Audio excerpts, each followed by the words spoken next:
ఇక ఈ Maoist party అధినేత ఆ పార్టీ సెక్రటరీ నంబాల కేశవరావు గారి పార్థివ దేహంతో పాటు మిగతా మావోయిస్టుల పార్థివ దేహాలు భూమిక, విజయలక్ష్మి అలియాస్ భూమిక, రాకేష్, వీళ్ళకు సంబంధించిన మన తెలంగాణ బిడ్డలు, వీళ్ళు తెలంగాణ ఉద్యమంలో పనిచేసిన వాళ్ళు, వీళ్లకు సంబంధించిన పార్థివ దేహాలను కూడా ఇవ్వడానికి ప్రభుత్వం ఇష్టపడలే. ఎంత పాశవికమైన, ఎంత దుర్మార్గమైన ఆలోచన అంటే, కసిదీరా చంపిన తర్వాత కనీసము డెడ్ బాడీస్ ఇవ్వడానికి కూడా మీకు మనసు రాలేదంటే ఇక మీరు ఎట్లా ఇదవుతారు? ఇప్పుడు చనిపోయిన వ్యక్తి ఏమైనా లేచి బయటకు వచ్చి ఏమైనా గన్ను బట్టి యుద్ధం చేస్తాడా? ఆ కుటుంబ సభ్యులకు ఆ బాడీలు ఇవ్వకుండా ఇగో ఇట్లా తగలబెట్టిరు. నక్సల్స్ మృతదేహాల దహనం, పెట్రోల్ పోసి ఏడికాడికి అదే ప్రాంతంలో అక్కడే ఛత్తీస్గఢ్లోనే తగలబెట్టేసారు. ఎంత కర్కశత్వం ఇది! ఇప్పుడు వాళ్ళ బాడీ ఆ కుటుంబాలకు అప్పగిస్తే మీకు ఏమైనా ఇబ్బందా, ఏమైనా నష్టమా? అంత్యక్రియలకు అవకాశం ఇవ్వలే. పోలీసుల ఆధ్వర్యంలో నంబాల మృతదేహం దహనం. పాపం తగులుతుంది మీకు. మీరు ధర్మం గురించి మాట్లాడతారు కదా, ఇది ధర్మమేనా అనొచ్చు. మీరు మావోయిస్టులు పోలీసులను కాల్చలేదా, మరి ఆ హింసని మీరు మాట్లాడారంటే ఆ హింస గురించి కూడా మాట్లాడతాం. మావోయిస్టులు లేపే హింసవి కూడా తప్పే. అరే మీరు నెగ్గిరు కదా, మీరు విజయం సాధించారు కదా, దాంట్లో వాళ్ళని చంపేసిరు కదా, డెడ్ బాడీస్ ఇవ్వడానికి ఏంది?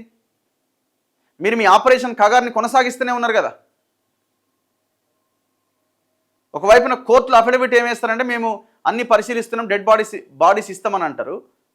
సరే, చివరి కోర్టులు కూడా గింత ఘోరం చూడండి. కోర్టులు ఎక్కడైనా రెస్పాండ్ అయినాయా? ప్రభుత్వ ఈ సుప్రీంకోర్టు దగ్గర నుంచి ఏ కోర్టు అయినా ఇంతవరకు సరిగ్గా రెస్పాండ్ అయిందా? సుమోటోగా కేసు తీసుకుని అరే ఆ శవాలు ఎందుకు వాళ్ళకి అప్పగించారు కుటుంబ సభ్యులకని ఎక్కడైనా బలంగా చెప్పిరా?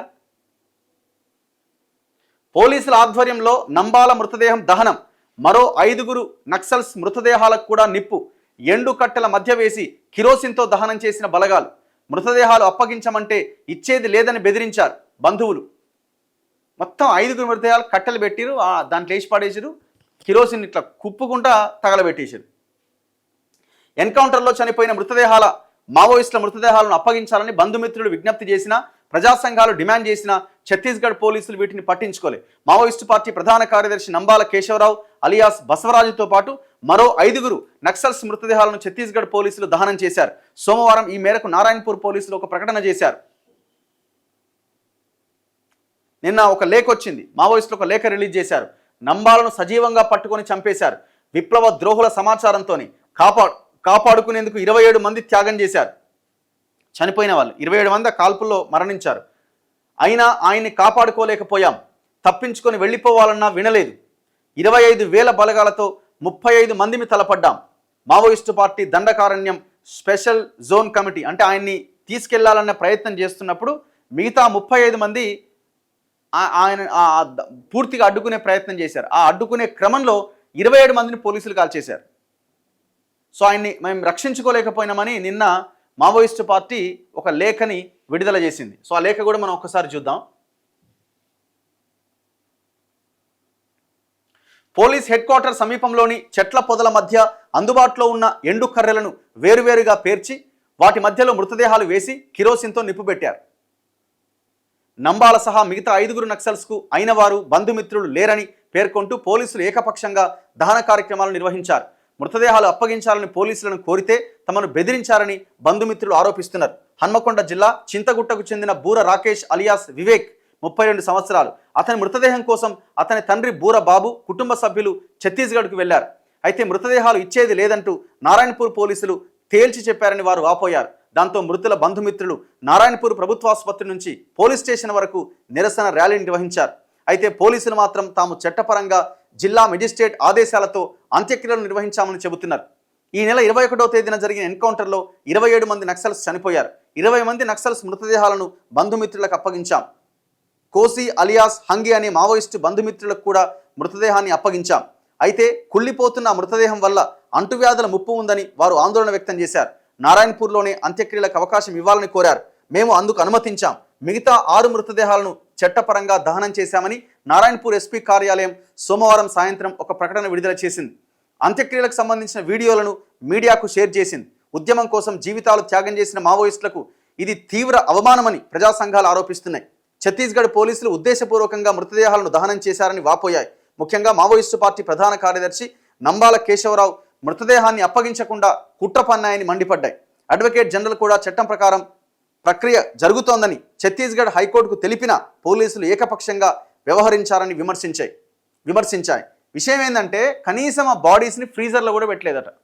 అంటే వాళ్ళ ఉద్దేశం ఏంటంటే కుళ్ళిపోవాలా, ఎంత కుళ్ళిపోతే ఇక వాళ్ళు ఎవరు తీసుకుపోరు, అది మేమే దహనం చేసేయచ్చు. ఆధార్ కార్డులు తీసుకున్నారట, ఆగమాగం చేసి. ఇప్పుడు పాపం వీళ్ళు ఇక్కడ వాళ్ళకి లాంగ్వేజ్ ప్రాబ్లం, ఇంత దుర్మార్గంగా ఈ సంపితే అయిపోయా. ఆ బాడీస్ వాళ్ళకి అప్పగిస్తే అయిపోయింది కదా.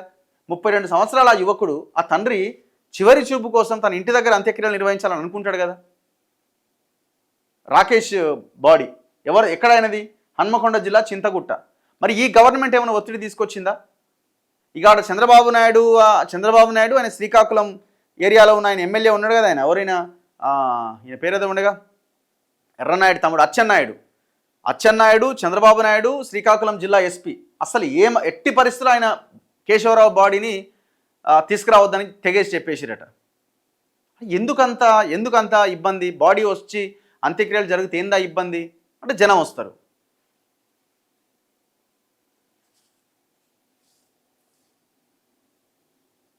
సో నిన్న ఆ విజువల్స్ కూడా మనకు వచ్చినాయి. మావోయిస్టులని తగలబెట్టిన వీడియోస్ ఎంత ఘోరం అంటే,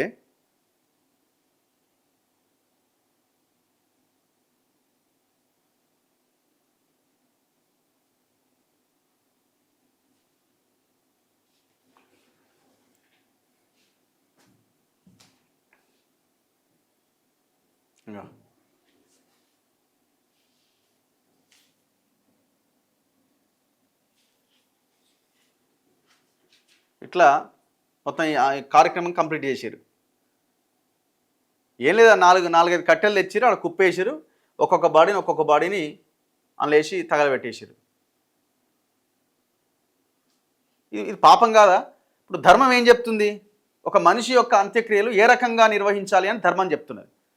మీరు చెప్పండి. ఇప్పుడు ఆచారము, సాంప్రదాయం ఇవన్నీ ఉన్నాయి కదా, ఈ రకంగా అంత్యక్రియలు చేయడం వల్ల పాపం తగులుతుందని అని ధర్మం ఎక్కడ చెప్పట్లేదా? ఏ శాస్త్రం చెప్పట్లేదా? మీరు నమ్మే శాస్త్రం గురించే మాట్లాడుతున్నాం మేము. ఇట్లా ఇది కరెక్టేనా? మీరే చెప్పండి.